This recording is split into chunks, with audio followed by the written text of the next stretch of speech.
Bombastic side-eye, criminal offensive side-eye.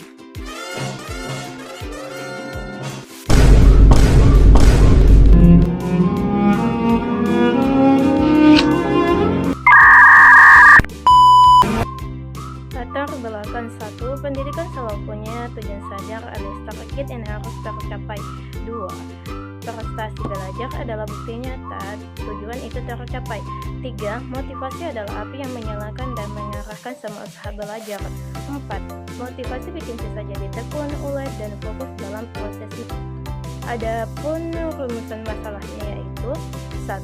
Apa definisi dan konsep dalam motivasi belajar? 2. Bagaimana klasifikasi atau jenis-jenis motivasi dalam belajar? 3. Apa saja prinsip yang mendasari motivasi belajar? 4.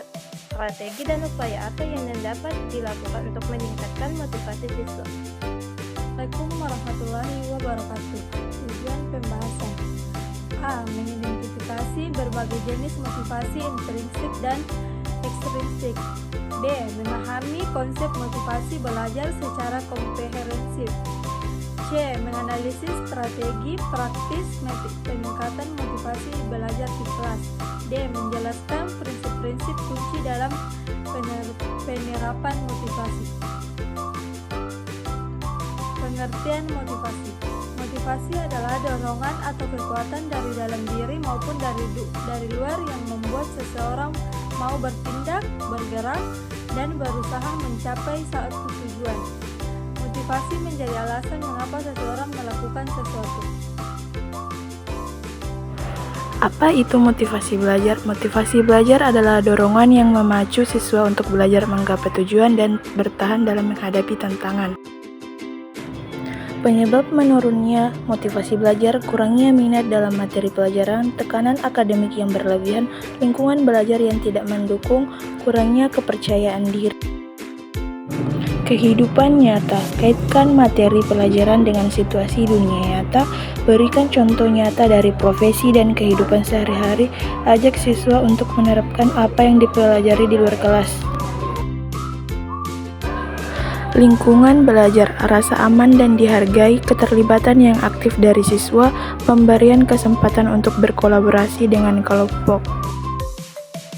Ciri siswa termotivasi. Karakteristik siswa dengan motivasi tinggi. Yang pertama ada tekun dan ulet.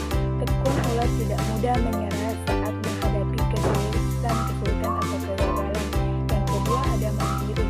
Mandiri mampu belajar tanpa dorongan atau paksaan terus-menerus dari luar. Jenis motivasi. Yang pertama ada motivasi intrinsik atau dari dalam. Dorongan yang muncul karena kesadaran akan pentingnya belajar itu sendiri. Yang kedua ada mencari ilmu demi pemahaman. Yang ketiga rasa ingin tahu yang tinggi. Yang kedua ada motivasi ekstrinsik atau dari luar, dorongan yang berasal dari faktor luar seperti hadiah, pujian, atau menghindari hukuman. Yang kedua ada mendapatkan ujian dari guru atau orang tua. Yang ketiga menghindari sanksi atau remedial.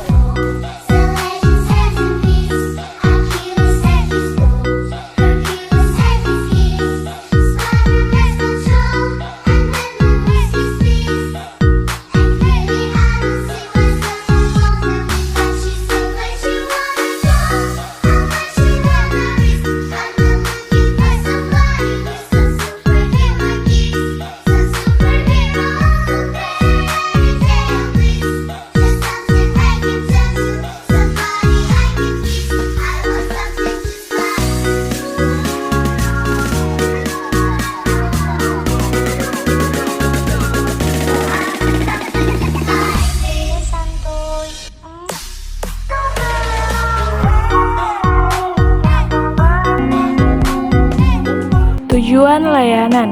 Yang pertama, memahami bahwa tujuan belajar bukan hanya mengajar nilai tetapi juga pengembangan diri.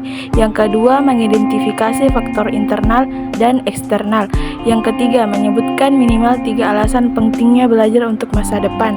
Yang keempat, menyusun strategi belajar yang berorientasi pada proses. Yang kelima, menunjukkan sikap positif terhadap kegiatan belajar sehari-hari. Bagaimana rasanya ketika kamu belajar sungguh-sungguh lalu memahami materi meskipun nilaimu belum sempurna? Tujuan belajar yang sejati, mengembangkan pengetahuan dan pemahaman, melatih keterampilan berpikir kritis dan kreatif, membentuk sikap tanggung jawab, kerja keras dan disiplin, mempersiapkan diri menghadapi tantangan masa depan, menjadi pribadi yang bermanfaat bagi diri sendiri, keluarga, masyarakat, dan bangsa. Faktor yang mempengaruhi motivasi belajar: faktor internal, minat, tujuan, kesehatan, kepercayaan diri. Faktor eksternal, lingkungan belajar, dukungan orang tua, guru, fasilitas belajar, pengalaman, keberhasilan atau kegagalan masa lalu. Dampak positif belajar bukan sekedar nilai, pemahaman mendalam bukan sekedar hafalan, tidak mudah stres meskipun nilai ujian belum sempurna, terbentuk karakter teguh, disiplin dan percaya diri, lebih siap menghadapi dunia kerja dengan kehidupan nyata, belajar menjadi aktivitas yang menyenangkan. Contoh kisah inspiratif Thomas Edison, gagal ribuan kali tetapi bukan belajar untuk menciptakan lampu. Nilai bukan fokusnya tapi proses dan ketekunannya. Albert pernah dianggap lambat di sekolah namun karena motivasi dan rasa ingin tahunya yang besar ia menjadi ilmuwan besar.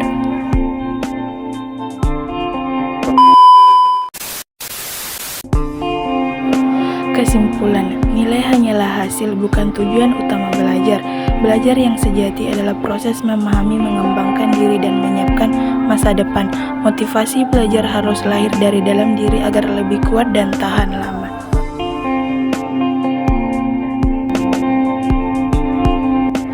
Belajarlah untuk dirimu, bukan hanya untuk angka di rapor. Nilai bisa hilang, tapi ilmu akan menjadi bekal sepanjang hidup.